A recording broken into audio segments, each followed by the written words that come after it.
This video demonstrates how to get the application note on the RTOS Resources view and launch the Tracealyzer.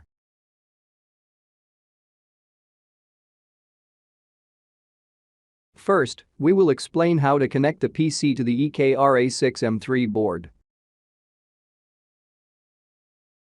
Use a USB cable to connect the host PC and the EKRA6M3 board as shown on this page. Download the partner RTOS Aware Debugging for RA application note to learn how to use the RTOS Resources view.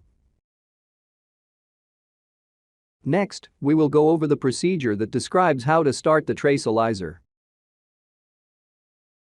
To debug the project using the Tracealyzer, start the debugger with eSquareStudio and look up the address of the RTT control block in the map file. Click Recording Settings in Tracealyzer to set J-Link settings and PSF streaming settings. In J-Link settings, select R7FA6M3AH for target device. In PSF streaming settings, set RTT control block address to the address value you have confirmed in the map file. To start recording a trace, click Record Streaming Trace.